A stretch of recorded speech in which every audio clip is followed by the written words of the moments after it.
I guess that's a challenging aspect for yourself and the other researchers, like balancing that in your conscience. You know, I'm going to give this player a concentration of 5. How do I feel about that? How do these players compare to Tugai, or to Morton Gamps Pedersen, or to Roque Santa Cruz, or even to Alan Shearer? But the more I'm hearing of it, the more I quite like it. I quite like this sort of like, I don't know, there'll be people screaming at the TV now going, TJ, come on, man, stop it. You'd be surprised how few people know about this, even in real life. So, you know, the people in FM, actually the users of FM, the managers that are listening to this now, some of you have a better understanding of these regulations than people out there who are running football clubs.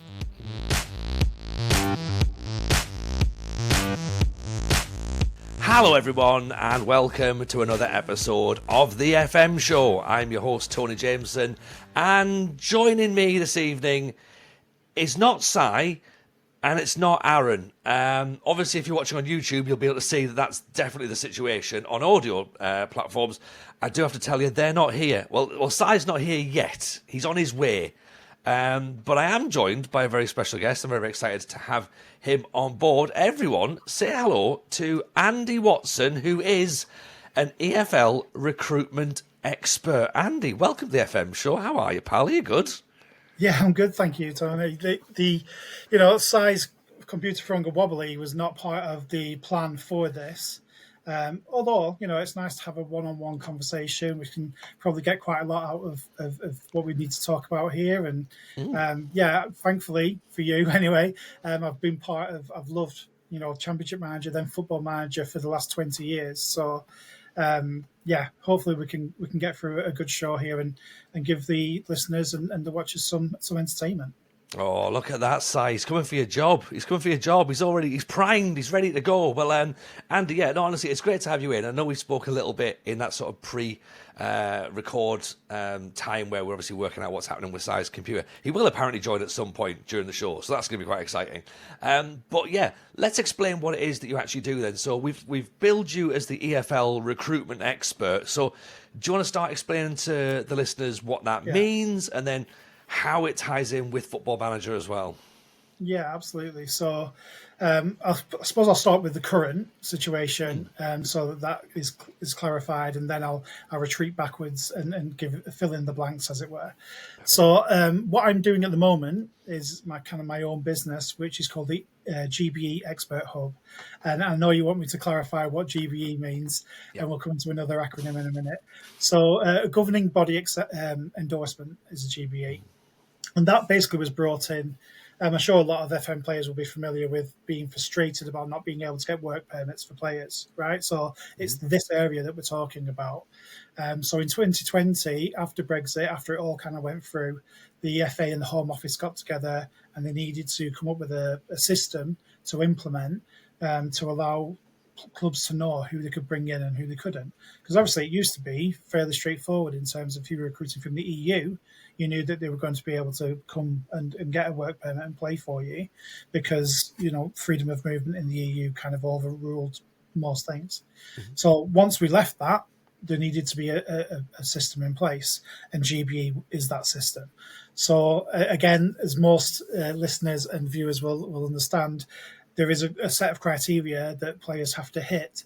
A lot of it is kind of if you're going for the top players, or if you're playing as a Premier League club, there isn't perhaps as much difficulty because you're often trying to buy players that are going to enhance your first team. And if they're going to do that, then they're going to be either already internationals, or if not, then playing in some of the top teams already.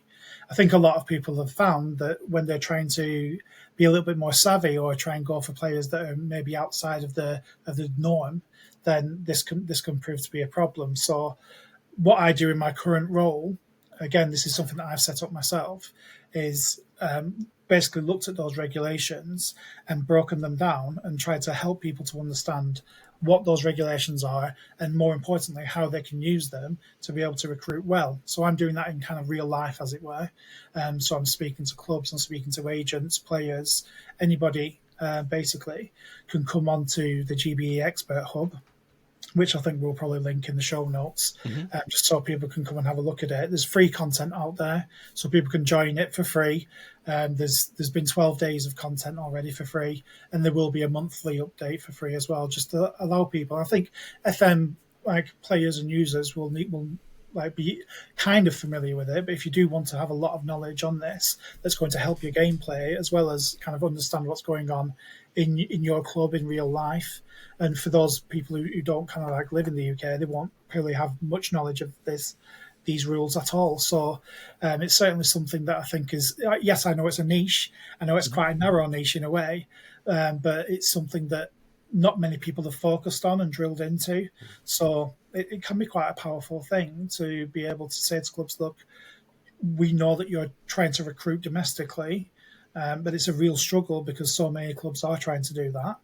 And we know from playing the game as well, they do a good job at trying to replicate real life situations. And when you're trying to buy a player on FM and everybody else is trying to buy them, and they go to a club that's bigger and better and has more resources than you do, it's very frustrating. And that's obviously mirrors real life as well. So what we're saying to clubs is that you don't have to be in that kind of rat race. You can just move sideways a little bit, change lanes, and look to some more obscure markets where the competition isn't as strong. But the pull of England is still very strong because lots of players and agents want to get into this market. So there is, I believe, a really strong case to be made for shopping abroad. And I think a lot of FM players will have had successful saves trying to use that strategy as well. I know a lot of my friends who've played FM24 have tried to kind of use the regulations to bring in really good players for their clubs, and been successful with that. So yeah, trying to replicate that in real life, really.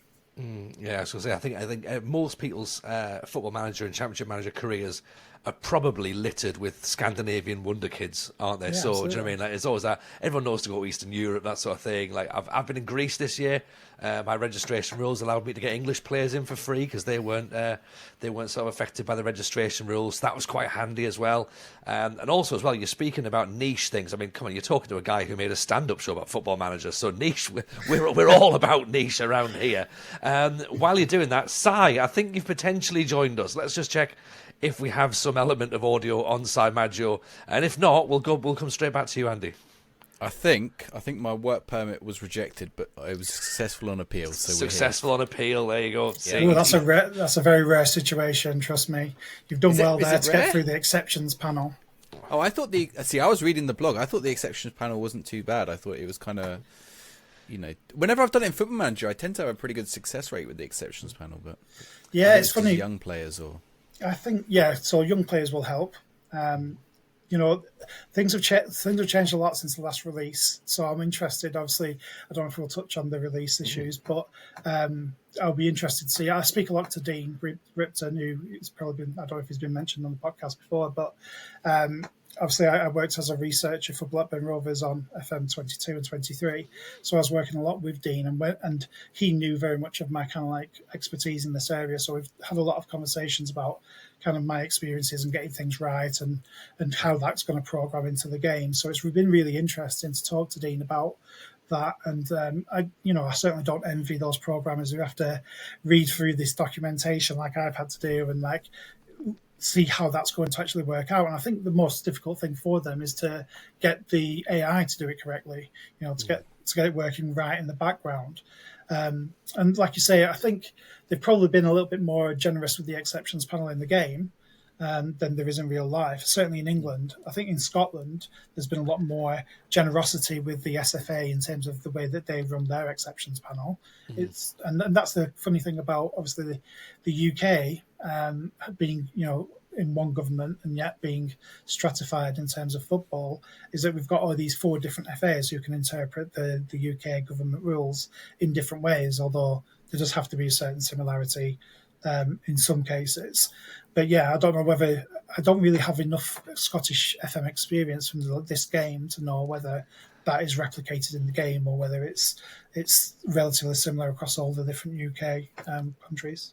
I'm not entirely sure that the work permit issue is the reason that I'm not very good in Scotland. I think that's possibly more of a managerial issue than the work permit issue. But it did certainly throw up a potential spanner in the works for a Build a Nation save. We spoke about it as an option to do Scotland, but yeah, the work permit rules that are applied certainly put it on the back burner a little bit. So yeah, unfortunately, that does it. It's great that it's in the game, and it's great, of course, that it does replicate in real life. And you mentioned there that there's a big document from the FA to read, which you've then distilled into, like accessible English, which I've then still went, can you dumb it down a little bit more for me, please? Like, imagine then putting that into a video game. As you say, making sure it works, making sure the AI understands it, and incorporates it correctly, and then of course any potential issues that happen 50 years down the line or whatever, you don't know until you're playing the game. So yeah, I take my hat off to you for that, to be honest. I think they did struggle. Sorry, Andy. I was going to say, I think they did struggle for a bit, didn't they? Because I had, I'm trying to remember. So, Lars Dendoncker, Leandro's younger brother, I think it's his younger brother, who was at Brighton. Leandro's at Villa now, I believe. Basically, he was a free agent in FM23 at the launch of the game because he was released from Brighton. He's played all his football career in the UK. Well, no, actually, he was youth in Club Brugge, but he did youth at Brighton. But you couldn't get a work permit for him because he hadn't played international football. Even though he was in the UK already, he probably has settled status. Everything like that. You couldn't get a work permit for him in the game, and he was looking for an English club. So he basically ended up just never finding a club, which is kind of odd, not funny, because it was kind of sad. But in real life, he had to retire anyway because of a heart condition. But yeah. In game, you could never get through. Sorry, Andy, I interrupted. That's sad. that last part was sad. But yeah, I don't think that you can. Like, it's such a challenge to get 100% of these things right. Like, there's always going to be edge cases that fall through the cracks, and I think part of my role in real life is almost to live in these edge cases, where a lot of clubs, obviously, so many clubs these days have data recruitment and look into all of the different leagues and look into every market that they possibly can do, obviously trying to find these gems that they can polish up and either sell on or improve the first team with. And that, obviously, that's the essence of good recruitment, is to do that. So to try and find then avenues where clubs aren't already doing what they need to do is very difficult. But it's those edge cases where some clubs can get the edge over their competition. And we were talking, Tony, before the recording about, okay, we can see the dominoes starting to fall now, where the ESC regulations, which ESC stands for Elite Significant Contribution, and this is only came into legislation in 2023, so would only have been part of very late addition to FM24. So, it's a difficult one to try and get in when it's only been announced in May, June, and your release date is only a couple of months away. So you can understand how difficult it is to program these things and to get everything correct. But kind of transferring that into real life again, we've seen the Premier League use these, and they've been kind of brought in for Premier League clubs to be able to get younger talent in, which we've seen them do. And we'll only see that really pay off in the next few years, because a lot of 18, 19, 20-year-olds have been signed under that regulation. But actually, it's the Championship that have used it more than any other league. All of the Championship clubs at the moment have used this ESC regulations to bring in players that they wouldn't have been able to bring in before that. And we'll see again in this, we're recording on the 2nd of January. We'll see this now in the next few weeks in January, where a lot of clubs will be buying these relatively obscure players from further reaches than they were able to before because of the legislation. This is why it's so important, because everyone has got a wider market now, and being able to use that wider market effectively is what's going to make the difference in some cases between relegation and promotion. And then we're starting to see it in League One, and I think we will start to see it in League Two. So my focus as a kind of a business owner who's working in this sector is thinking, right, well, what the League One clubs need that they can't currently get at the moment, and can I help them with that? And the same in League Two. So it's a really interesting time. And then obviously we've had a change of government since the last FM, and they've got probably a softer look on Brexit, although you can't change the hard legislation. You can maybe tackle some of the things over who's allowed to come in and who isn't. So I've got my BDI on the Labour government to see what they do in terms of changing that. And I'm sure the FM guys are probably thinking we have enough on our plate trying to get this game ready for the next scheduled release date, that they don't want to change any of these recruitment rules.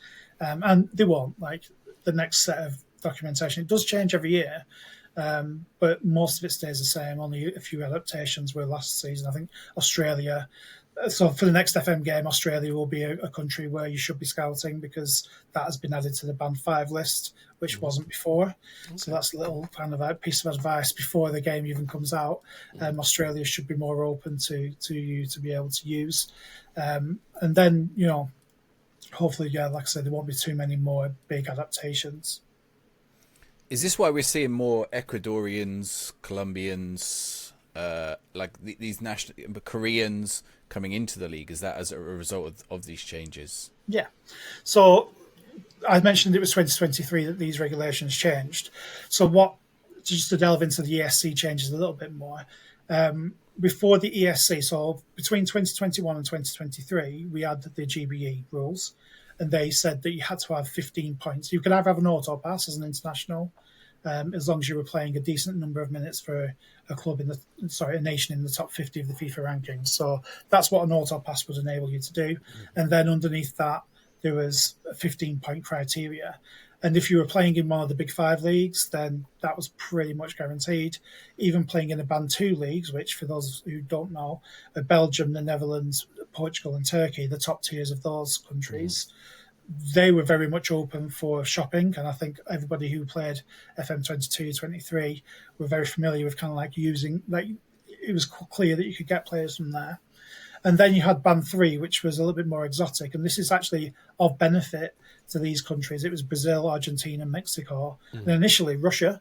The Russian Premier League was part of that. That's now since been changed in 2023 to the MLS. So those are all in Band 3. And those are possible to get work permits for, as long as you're going for players that have played a high number of minutes in those leagues, or have Copa Libertadores or Sudamericana experience as well, because that gives you more points to get. Anyway, so outside of that, you were really looking for clubs that had progressed far in Europe, because you can get extra points for Champions League or Europa League minutes.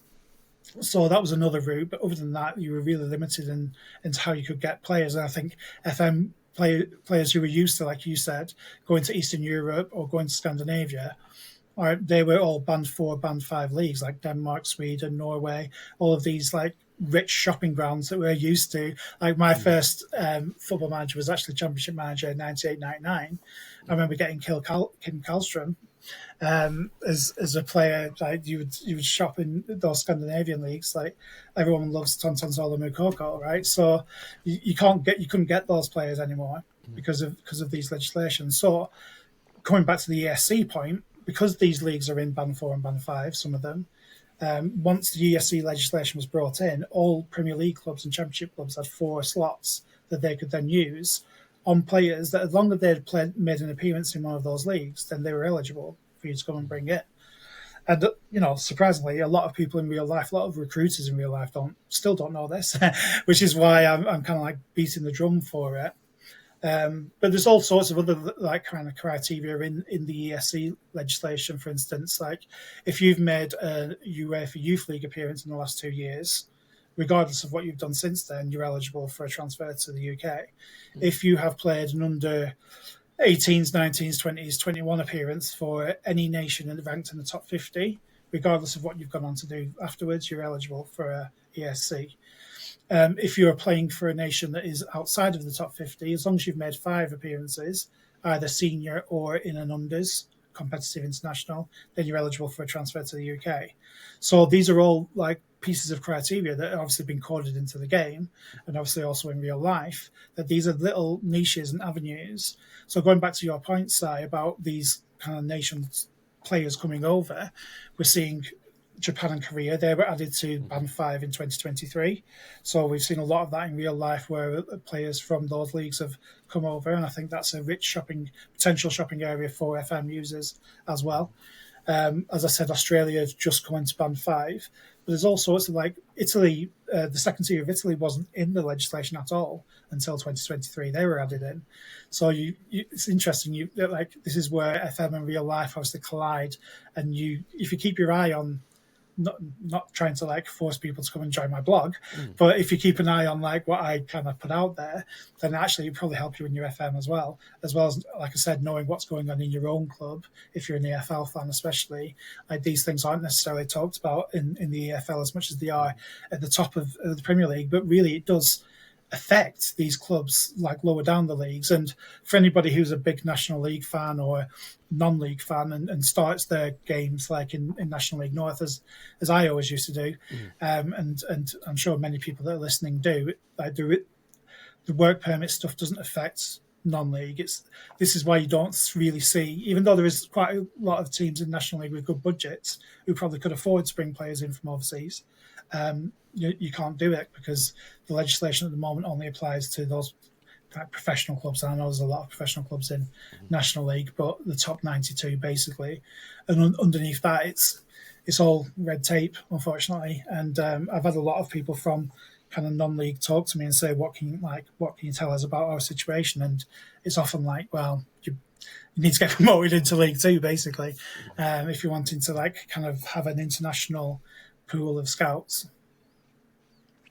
Do they just have like it's complete? Do they have any way of getting him? Like, if there's a player already here, can they sign them, or like are there, or is it just like it's closed off because they don't count as being in the football league? Yeah. So to get an international sports person visa, you need to have a GBE, and so the GBE criteria applies to the top 4 divisions.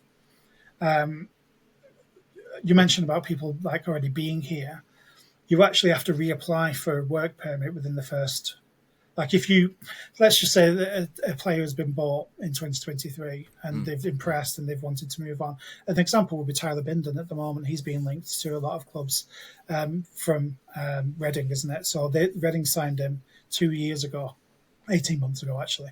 And he's kind of linked to a lot of championship clubs this window. But if he does move, then he'll have to reapply for work for a work permit because of change of contract and change of situation. Now he will get it because he's played a hell of a lot of minutes for Reading, but League One actually isn't in the band 1 to 5 leagues either. So he'll probably still have to move. I'll have to look into it a bit more, but he'll probably still have to move on an ESC unless they can go to exceptions panel and get him a GBE straight away. So it's actually quite complicated. In terms of, I think nationality, to get British nationality, you have to be here 5 years. So, like, if you're then looking for a player that has had residency here for 5 years and has applied for that and got it, then that's a different kettle of fish altogether. That's absolutely fine because they have residency. So, but it's a bit of a long-term game, isn't it? If you're Kings Lynn or if you're somebody else down there that's like, right, well, we need this player, but we need them to have residency, so we're going to bring them over and house them for 5 years, and then kind of like use them then when they're in their late 20s. I think you've got to be 100% sure, haven't you, if you're a non-league club, going like, honestly, trust in 5 years he'll be the best guy for us. That's a big risk to take. There was something that got me thinking, and again, maybe it just needs a little bit more explanation. Like this idea that you can have a certain sort of a certain quota of players, is that right, as part of the ESC? So how does that work then? And is that, like, how would they input that into game? I mean, I guess the easiest way I'm thinking probably you would be allowed a certain number of foreign slots, but I don't know if that quite transpires as easy as it used to, I suppose. Because again, it maybe confused the player base. Yeah. Like I say, I don't envy the kind of like the programmers who are having to do this, but the way that it works is, like I say, let's just concentrate on Premier League and Championship for now. They've got these 4 slots. An interesting point that someone might like to know is that no club at the moment is using all 4. There has been points where there have been. Stoke City were using all 4 at some point last year. But this is not in the public domain. Like, nobody knows actually how many slots are being used at any one point, and I don't know how the game, the people behind the game are going to know unless they have a direct line to the particular department in the FA, which they may well do. who will kind of like give them this information. But even then, like, it's all right getting it right for release date, but then you're obviously in game and these transfers are happening all the time. So how are you kind of programming that for all the AI as well as kind of like the player's game? So let's just kind of like break it down though. There's 4 slots. You can use all 4 at any one time, but the number of slots that you have is actually dependent on the percentage of minutes that you give to English qualified players. So you still need to retain a certain percentage of your minutes going to players that could play for England. Now that obviously in League 2 that probably isn't going to happen, but that's still like they could technically play for it. They could be selected by Thomas Tuchel going forwards. But they can also, so let's just say you sign a player and you use them and they're in one of these slots, you can't actually take them out of those slots by playing them a lot and then converting them to a full GBE. So if you, let's just say every league has a certain number of minutes, percentage of minutes. If you are playing this player, and I think players will be familiar with this from the last FM24, if you play them a certain percentage of minutes domestically, then you can then convert them. It used to be a full year. So that will be the ruling in the current game, is that if you've got a full year of minutes, then you can convert them and they drop out of your slots, and then you can use that slot for another purchase coming in. That has changed in the most recent legislation, where it's actually just all you just have to have them over a transfer window. So if you sign a player in the summer and you're playing them quite a lot in the first half of the season, and then once the January window is closed, you can then apply to the FA and say, we need to convert this guy to a full GBE. So the window has become shorter. So that should be something that's in the next game as well. So if you're, and this is what's interesting about it, and this is again another thing that I'm pushing to clubs. If you're doing well with this, if you are doing it correctly, and you're buying in a player and you're using them and they're improving your team, and then you convert them, then you can bring in another one and you can do it again. But it's a little bit like the snake eating its own tail, if that's a real analogy.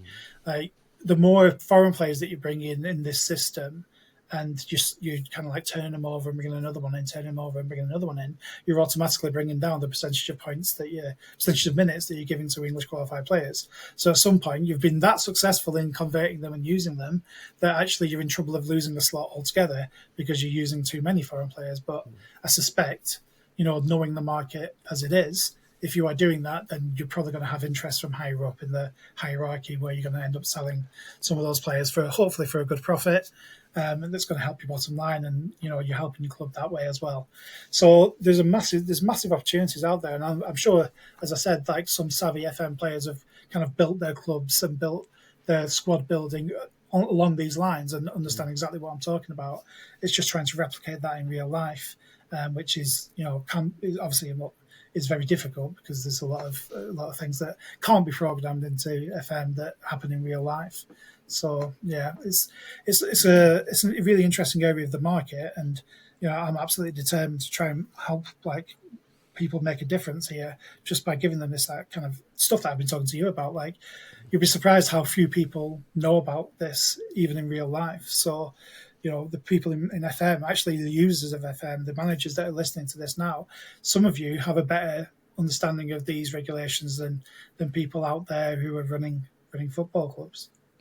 Do you think there's a potentiality then that some clubs might become ESC farms in a way, that like they're just getting the players in to like the players that the big clubs don't want to use a slot on, but like want them for the future? So they're like, okay, you buy them and we'll buy them off you in the future if you use it to like bed them in with their ESC and get them out the system. There's certainly potential for that, and in some ways you'll be doing it right if you do that, because you're bringing in the players. I mean, it's all about relationships, isn't it? And this is what I always come back to. I've been asked a few times about how I would feel about this, because technically, I'm very much, so I'm a Blackburn Rovers fan. I did Blackburn Rovers data, in the game. And obviously we have a very strong academy system, a Category 1 academy that I'm sure, again, a lot of FM users will have kind of like, if you've played as Blackburn, it can be a godsend at times having these players come through. And I certainly am not saying that we should be blocking these players. Like, it's very important that we kind of progress our own youth players, and I think the FA are trying to kind of like walk that line between we want to promote our own English talent, but at the same time, the clubs want to be able to have as wide a net as possible to recruit from. So it's all very much like a balancing act. And then it comes down to relationships between clubs and other clubs. If they're going to go down the line of, okay, we would like you to sign this player and actually kind of like develop them for us, then, this reminds me back to like feeder clubs and all that sort of stuff. Like, is the relationship there? Like, could Premier League clubs go out and sign 18, 19, 20-year-olds and then with a relationship with the lower league club say, right, we've brought these players in an ESC. Can you use one of your ESC slots because this is what happens if you loan a player that's on an ESC, then one of your slots needs to be filled as well as the parent club. So you would need to, let's just say, for the sake of argument, Newcastle United sign a player on an ESC and they want to loan them out, to a lower league club, then both clubs will need to use an ESC slot at that point. So you need to fight. So this is kind of where it's important to know what's going on elsewhere, because if all of the League One and League Two clubs are kind of using they've only got two ESC slots, then it becomes a very difficult kind of game to play because you've not really got that many places to send them to, and all of the other considerations then where we'd like them to go to a club that plays a certain way, we'd like them to go to a manager who's got a certain way of playing young players, they've got to have good facilities, all these things. Well, what if they've already got two ESC slots already that they're using? Like Peterborough have just signed Gustav Lindgren in this window, and they also have Oscar Welling. So they've used their two ESC slots on those players. So nobody can send an ESC slot player to Peterborough for this window. So, it all becomes very, and as I will repeat again, like none of this is in the public domain. I personally have a list of clubs where I've looked at every transfer since the regulations have come in. And so I've tried to work out who has what slots available, but it's only going to become more difficult because of have they converted these players or not? Like, you're going to need to monitor all these minutes. It's going to become a real minefield as to know exactly who's got which slots available, unless there is communication between. Well, I suppose there will be communication between clubs saying we've got two slots available, we've got a slot available, all this sort of stuff. But it's not in the public domain, so I don't know. It's going to be interesting to see how that develops going forward. If they loan them out, does it free the slot up again or not? If they loan let's say Newcastle bought a player and then they loaned them out to Lincoln, would it free up the slot at Newcastle? No, because they're still holders registration. Both slots. Yeah. So it's starting to get a little bit almost like. Forgive me for saying this. It's almost a little bit like MLS in that sense. You've got your designated players, you've got your sort of your contracted players, salary players. Like the more I'm hearing it, and I've never heard of this before, by the way, until tonight. But the more I'm hearing of it, the more I quite like it. I quite like this sort of I don't know. There'll be people screaming at the TV now, going, "TJ, come on, man, stop it, stop misbehaving." Right? But I quite like it, and I know it's.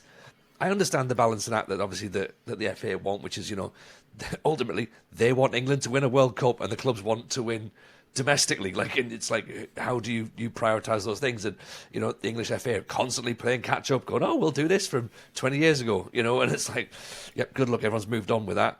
But you say there, you've obviously your team's Blackburn, my team's Sunderland. Again, we're sort of looking at this model of bringing in these younger foreign players and supplementing them with homegrown, exciting talent to bring through, and knowing almost that, yeah, all right, cool, they're going to be sold off in 2 years, let's enjoy them while we can, sort of thing. But you mentioned there about obviously historically working with Blackburn and researching for the game. So you were telling me before, so you work on FM22, FM23. So in that time then, what was the process? Because again, I think people maybe don't necessarily know how the researchers either A, get involved, B, what is involved, and C, how much changes from your notepad to the data that's put in the game. Yeah, it's really interesting, especially being a Blackburn researcher for FM22. So the person who did it before me obviously discovered that Ben Brereton became Ben Brereton Diaz, and this was a huge FM story because obviously it was a player who used FM to find out that he had that Chilean kind of line, and then obviously subsequently came to the attention of the FA, and kind of the rest is history, and we've heard all about that story now. So I think, maybe Mark thought that was his pièce de résistance, and it's like, and he'd done it for like a good decade before that, and then so he got in touch with me and asked if I would kind of like take over, and being a massive FM fan, I was only too happy to do that. But it was at this stage that I was getting a lot of work kind of in the industry. So although I wasn't working for Blackburn directly at that point, I was working for like Market Insights and doing other different things, kind of connected to the game. So it was but in that way, it's a good stepping stone for me, because I really had to then focus in on, right, what I need to know everything about these players, and this is your raison d'etre really as a club researcher. And obviously the EFL and non-league, and these are, you have to get them right, because people will notice if you don't. And so, when you kind of first kind of say to Dean, Dean Gripton, who kind of runs the domestic sort of data, you speak to him, and he's like, he kind of wants to know that you know your stuff. Now it happened to be that he already knew who I was, and it was following me already, so he's already pretty confident that it was going to be okay. But so you have that conversation with Dean, you sign a kind of a contract, an NDA, you sign all of this stuff, and then you get access to the database, and then it's kind of up to you. Then there's obviously deadlines to be hit. And that's not just the final deadline. There are kind of mid-season deadlines, and you can change things in the database at any time. But obviously, it's not necessarily going to affect the current game until there is an update. So and everything that you put in. So you need to be across all of the news. You need to know everything about these players, who the relatives are, what their favourite colour is. Although maybe that's a bit extreme, but you understand what I'm saying. You've everything that comes up in the media. So if they got injured, what kind of injury is it? How long has it been for? Because that's all going to go into the history. And obviously that then affects how injury prone they are in the game. So you've got to get these things right. New contracts. You've got to also know the under 21 squads. You've got to know all of the new players that have come in. So if you can, you get down to the training ground. You go down and watch the under 18s, the under 21s. And get to know these players. Obviously, there are certain things you can kind of like leave blank or give a range to in the database. So you guys are seeing all of these numbers, and those are pretty much the numbers that you put in as a researcher, but with some tweaks to, overall, like it's all got to collate. Mm-hmm. So there's over the top of the kind of individual researchers, there are teams of data scientists who are making sure that the levels are kind of correct to what they think in real life. So because you could, this doesn't really happen, and Dean makes sure it doesn't, but you could possibly get some super fans who maybe love a certain player or think of the world of their own club, and they're putting in these massive scores for them. But this is Dean and his team's job to kind of rein that in a little bit, and he does push back on certain things. So we had a big conversation about Joe Rankin Costello at Blackburn. He was a wonder kid in a couple of kind of like FM versions before I became Blackburn Rovers researcher, and he'd never quite made it in. He never quite made it into the first team, and obviously FM was predicting these great things for him. And he's played over 100 times for Blackburn now, but he's never really kind of kicked on from that.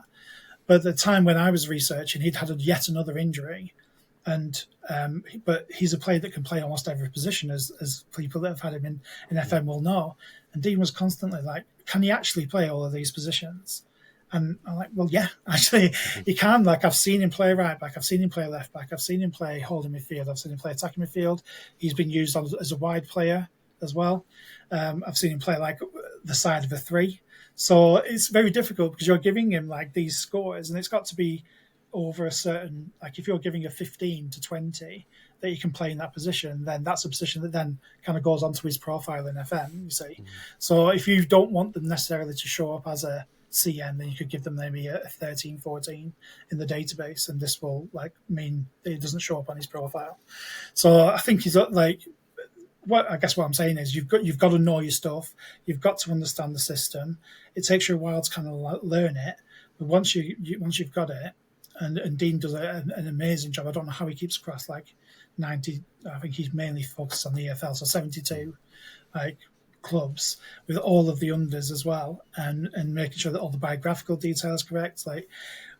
The way that you kind of change it in the database, you can either do it in one massive sitting and you're changing 222 records, or you can do it in bite-sized chunks where you're just doing 10 at a time. But it's up to Dean to review them all. And I imagine that close to deadline, when people are doing these big changes, you do get asked don't make massive changes in the last couple of weeks before a thing. Most things should be pretty much as they are, maybe not a month before release, but at least 2 weeks before release, they should be done. And only minor changes that then come up afterwards. There can be a major injury, or there can be, obviously, release date is usually, we won't touch on what's happened, but it's usually obviously November time. So we have at least a month after the window closes to do all those kind of transfer changes. Even then, those are interesting because you have to kind of have dialogue with other researchers to see what they rated that player at for the previous club. And then are you really at liberty to change that now that they've moved into your club, because you've not necessarily seen them play, and you're kind of going off what somebody else has rated them in terms of the way that they've seen them play. So that's always an interesting one. Is there, just on that, before Si probably jumps in with the next question, on that, if you've got a player that jumps from, say, League 2 to Championship, or even League 1 to Championship, if you're having a conversation with your other researcher, I guess someone like Sammy Smodix maybe, seeing the attributes that he had at Peterborough to move to Blackburn, was there as much of an attribute? Do you think there would have been an attribute jump going to Blackburn? And then I think has he moved off to Ipswich now, has he? Or has he moved further? Yeah. So again, has he then possibly attribute jumped again going into the Premier League? And it might only be a little bit of a wiggle, but I'm just wondering, is there scope for that where you see a player okay, fine, we're about to put the data lock in, he's a League 1 player, but he moves up to the Championship, and it's well, actually, yeah, we probably should have bumped him a little bit because he would have been out of sorts in the League 1 system once we balanced all the attributes out.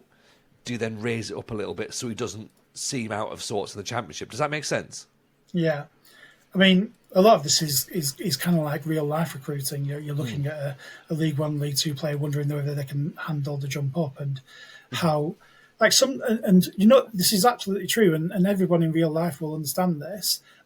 No matter what your walk of life is, whether you're an amateur footballer, when you play with better players, then you do your game does raise to a certain extent. If you've got a promotion at work and you're kind of working with a higher caliber of people, then you raise your game as well. So I don't think it's necessarily out of line to say, I'd love to see the profile of Sammy Smodix at Colchester, and then Sammy Smodix now at Ipswich in the Premier League, because those profiles will be wildly different, and they have to be.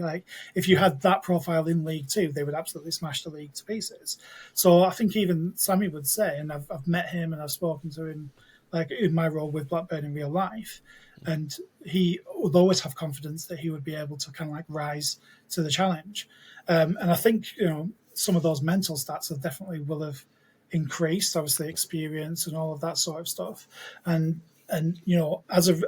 when I've done transfers like that, I have gone in and maybe bumped them up, because obviously some the real life Blackburn Rovers recruiters have seen something in this player that makes them think that they can play in the Championship. So there is an element of, this might need to be adjusted. But as I said, there are some systems inbuilt into the database that kind of do a little bit of that for you, in terms of they're not just going to let a player be transferred from League 2 to the Championship and have terrible stats, because they're going to be no one's going to use them in the game then either. So there's got to be some level of development there, for sure. But yeah, it's I mean, with everything, it's best guess. When you're trying to translate a player's I don't know, determination into a number between 0 and 20, what you're going to give all of these players a mental test, when they sign for a new club, or at the start of every season, you need to answer this questionnaire just for this football game, and they're going to use those scores in the game. we see it all the time on social media where it might be, FIFA or whatever they're calling it now, FC25 or whatever. And also in Football Manager, like, why is my score such and such a thing? Well, part of it is because maybe that's what the researcher thought, and part of it is because, the levels have got to be like kind of set to a certain standard, otherwise the gameplay won't work properly. I guess that's a challenging aspect for yourself and the other researchers, like balancing that in your conscience. I'm going to give this player a concentration of 5. How do I feel about that? Particularly on the mental attributes, I suppose. It's like I'm judging. I'm judging their leadership, or I'm judging their decision making, and like ethically, that's kind of like a tricky area. So that's a tricky question. You've even got as well. Like if you're comparing, so say obviously like, how do I word this? We've had the mad scientist on recently, Andy. I don't know if you've come across him or not, but he does like retro databases. So he does like the 90s databases and the 2001 databases, and he puts them into the modern match engine. Now, when he goes back through, he takes those original attributes and puts them into the game. So, for example, you're busy. So say you're at Blackburn Rovers at this point, and you're, doing Morton Gamsh Pedersen, and of course Morton Gamsh Pedersen's got 20s for everything, so he's a bad example, right? But you've got someone comes through now, and you go, oh, he's a great player, but you put all of his attributes out, and you look at him, and you go, oh, I think he's as good as Morton Gamsh Pedersen, and he's not in real life, but like nowadays, the attributes would look like that. So is there any part of you at that point goes, I have to nudge this down a little bit because he's no MGP, like? Yeah. Yeah, it is tough. Like, say on your point about like kind of judging people's like mental attributes, like there are randomizations as well. There's quite a bit of randomization in there as well. So there's always that kind of like cover to hide behind. I didn't put in definite scores for every Blackburn player when I did it. There was like a rate that you could do a range, or you could kind of like just give them an indication, and then the randomizer would kind of like take that into an actual score. And then also you have to remember that obviously there's got to be some element of coaching and all this sort of stuff in the game. So there's got to be areas for improvement. So, there's kind of all kinds of little covers really. And I think, players in real life, if they are being affected by the numbers that are on a computer game at the end of the day, as much as we all love it and think it is as true to real life as you're going to get as a management sim, and it 100% is, and we have to applaud the guys for putting it together in such a way. Maybe if you are being rattled by that, then the current researcher might take a look at that score and maybe adjust that in future. In terms of kind of like looking into and comparing past players and current players, and also, but once you've changed all the attributes and putting them all in, and you've done your update for the current game, you end up with an overall score for each of the players in your setup. And sometimes that is a very good way of going, right, well, actually, do I rate this player as highly as this other player in my current squad? And if you actually have a massive discrepancy between them in your head in real life when you're watching the games, then you might question, right, well, should I change this? And what should I change if I am going to do so? There isn't really, like, it'd be a bit fantasy then to think about, right, how do these players compare to Tugai or to Morton Gamps Pedersen or to Roque Santa Cruz or even to Alan Shearer. Yeah. So like it become that would be a very difficult, and I don't envy the mad scientist's self-appointed role as getting these databases correct because there's going to be a lot of contention there. But, it's all opinion at the end of the day, and kind of football is all opinion. At the end of the day, like, who believes that Vinicius should have been the best player in the world, and it was actually Rodri who got voted it in the most recent kind of like ridiculous, player of the world nominations that I don't really get behind. But at the same time, that is just all opinion, and it's just the research. You trust FM's opinion because the cachet has been built up over so many years, and a lot of these researchers have been doing it pretty much since day dot. So we trust their expertise, and they've probably rated, I don't know, some of the Kevin Phillips' stats alongside Fabio Borini, and gone, right, okay, well, I rated Kevin Phillips this. back in the day. So I don't think I should be rating Fabio Borini. I don't know why he's come to my head as a Sunderland forward. I mean, he scored a couple of really important goals, but yeah, you're not getting higher than Super Kev, never. Yeah.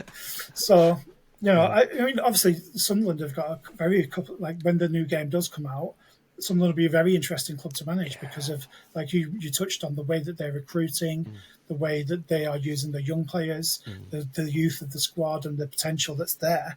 It'd be a very interesting save. Yeah, I think Job got an update in last year's save anyway because he came out pretty decent. Then he got a little boost in the data update.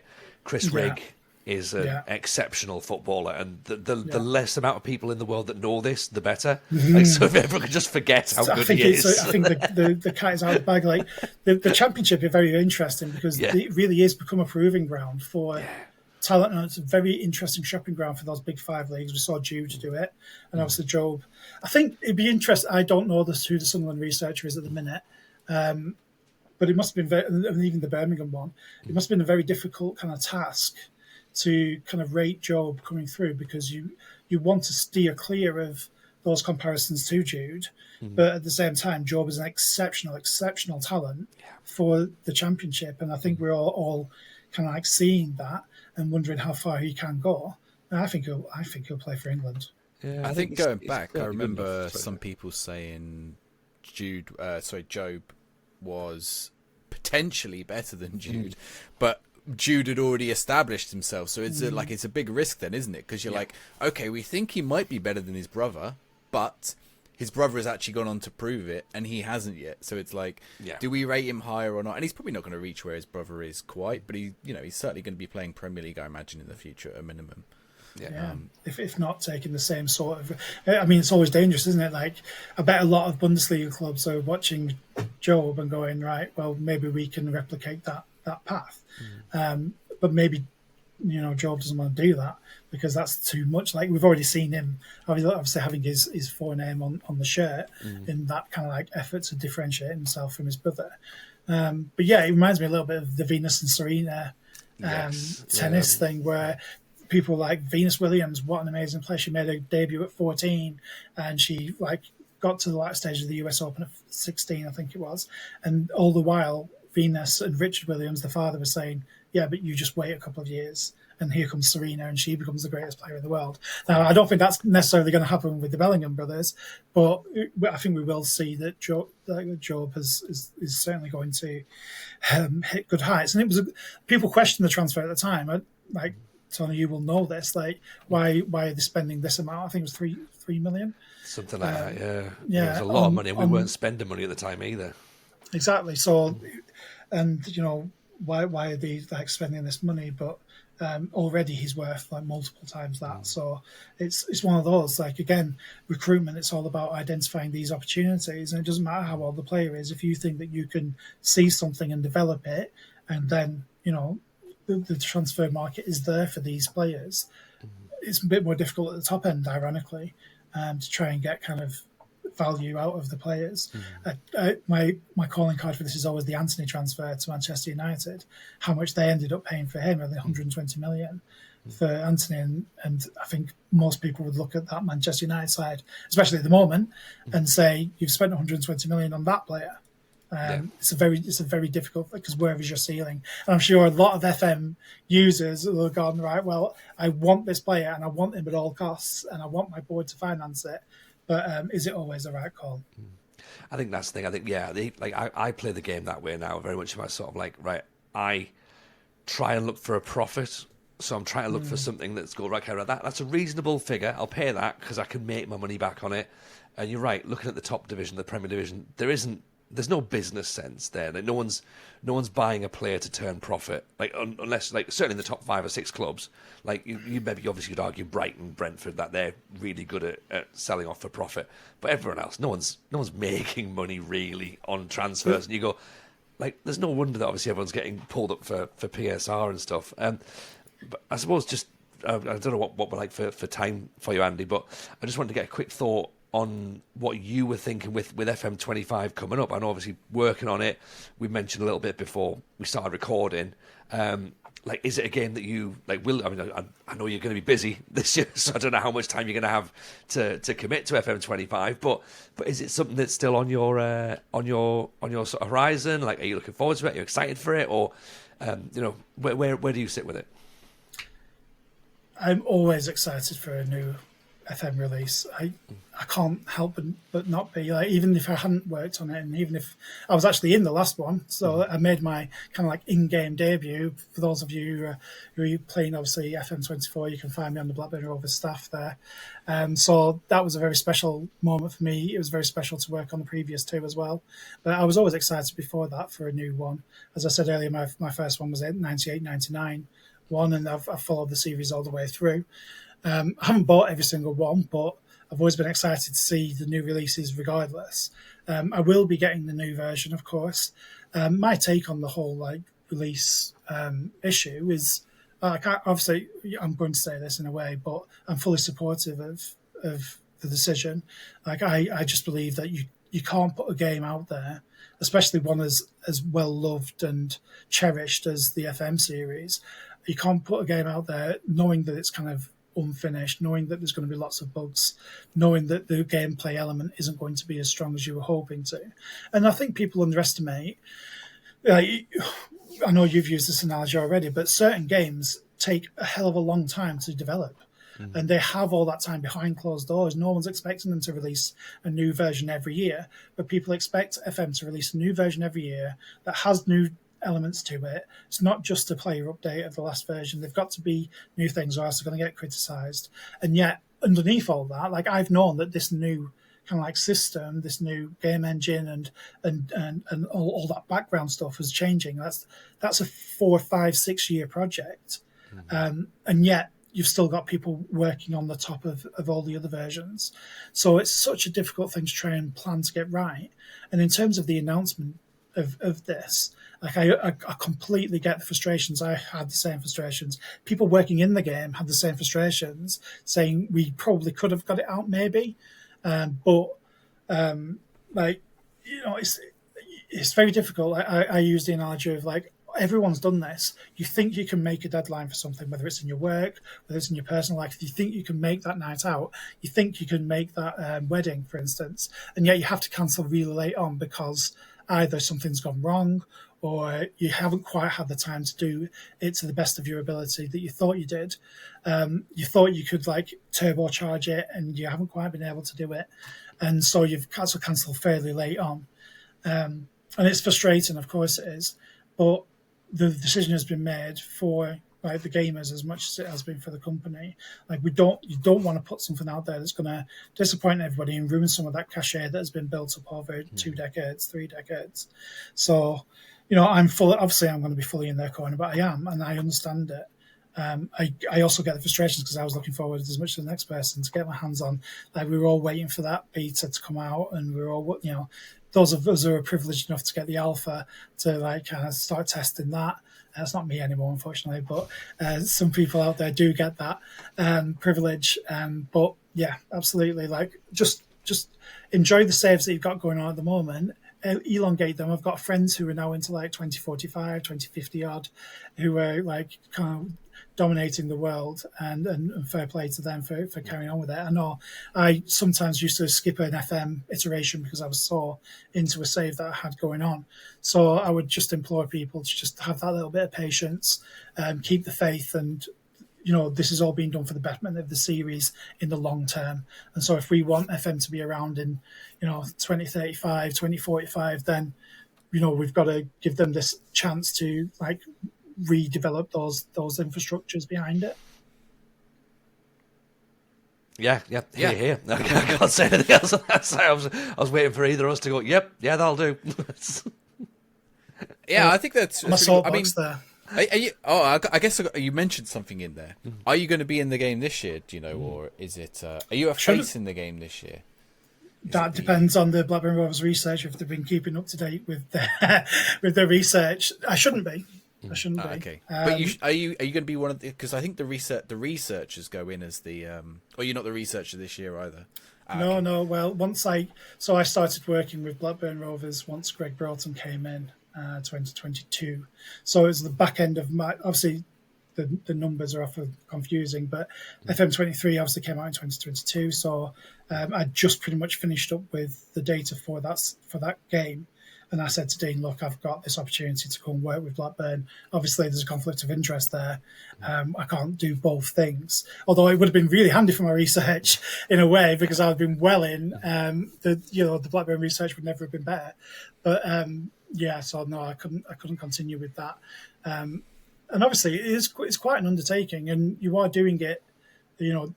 There's some contention around whether the researchers should be paid for this. You do get a free copy of the game, so you are paid in a way.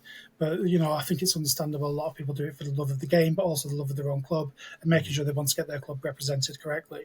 So I didn't have the time to do it effectively for no money. I was doing this stuff for Blackburn, so it all kind of like came about very kind of mutually, really. But yeah, so I won't be in it, I don't think, for FM25, and I won't be doing the research on it either. So I won't be connected to the game for the first time in 3 iterations. So that's a shame. But I might be in future again, because obviously I'm still working in the game. It's just that I'm taking that kind of almost like not attributed to a certain club route. I want to work with multiple clubs and agencies, and they might end up using my kind of like company in the game at some point. Yeah, we can hire a work permit expert. Exactly, yeah. Hire a freelancer, hire an expert in this area, and GBE expert hub. You could, that would be an interesting thing to have, because at the moment you can just hire staff and fire staff, whereas in reality, clubs have a lot of these relationships with external agencies now. A lot of clubs will work with 21st Group or Market Insights or Analytics FC or all of these kind of like agencies that specialize in certain things, and they hire them in. So maybe that, I don't know whether that's something that's been considered for this version or not. Probably not at this stage, but it's certainly something that could be looked at in the future. Yeah, that's really cool. I know they got the intermediaries in the 2024. They added intermediaries for player sales. So yeah, they maybe somewhere like other kinds of, external partners in the future. Yeah, cool, excellent. Well, in that case, then, in order to plug your work a little bit further, Andy, where can people find it if they want to read more about it, read more about what you do? Now's the time to let people know. Yeah, well, you can Google GBE Expert Hub. That's probably the easiest way to find us. But the actual address is Andy Watson GBE, all one word, Andy Watson GBE.substack.com. And that'll take you directly to my kind of like front page. And then you can subscribe for free, or however. And there will be stuff to read on there, but that will only be a monthly update. If you really want to dig into what's going on a weekly basis, and there's lots going on at the moment because it's a January transfer window, then I would, it's only £5 a month to support my work. You will get a player report a week, you get the, like I say, the weekly bulletin, and you also get podcasts on a weekly basis, so you get a lot more for your money, basically. And it's the price of a cup of coffee, especially if you're further down south than me and Tony are. So press for match day pint, though. Well, yeah, press for match. I went to the Riverside and paid £5.10 for a pint. And I was thinking, well, this is a month's subscription to the GB Expert Hub. So it better be a good pint. Yeah, far more beneficial. Any social media handles? Andy Watson Sports on Twitter, Blue Sky, and I'm on LinkedIn as well for if anybody wants to join us on there. Andy Watson Sport, you'll find me. Again, thank you for having me on, because it's been a huge, FM has been a massive part of my life for as long as I can remember. Talking about this in the back of RE class, listing players that I wanted to sign rather than doing what I was actually supposed to do, and then all the way up to actually being involved in the game and being on the game, and now talking to you guys about it. It's been a really important part of my life, so I appreciate the time that you've given us to talk about what I'm sure a lot of people are tuned into this going, GBE, ESC, work permits, this sounds like horrific content, but to be honest, the title's probably just Brexit Ball Discuss. But I'm sure a lot of people will have come across this in their save and gone, this is very frustrating, I wish I knew more about it, or how has this happened, or what is the rules. So hopefully we've been able to clear some of that up. And if not, well, even if you have, like, and you've been interested in what I've had to say, get on the Substack. Like I say, there's those two free or £5 a month options. So come and join in. Perfect. No, I genuinely appreciate your time. Andy, thank you very much for coming on. Si, if anyone wants to find more of ourselves, where can they do so? The FM Show Pod at gmail.com. You can send us an email. Patreon.com/the FM Show Pod if you want to get all the extra content that we put out. The Twitter, X, whatever, that's the same one, isn't it? Instagram, we're on all of them. The FM Show Pod, you can find us.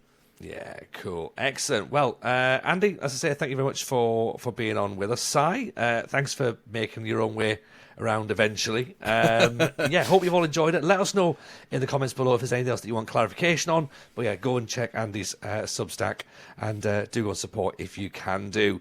That's pretty much it, to be honest. We're going to have a little bit of a chat over on Patreon now. Yeah, I guess that's it. Take care of yourselves, everyone. Stay safe, and we'll see you all on the next one. Bye for now.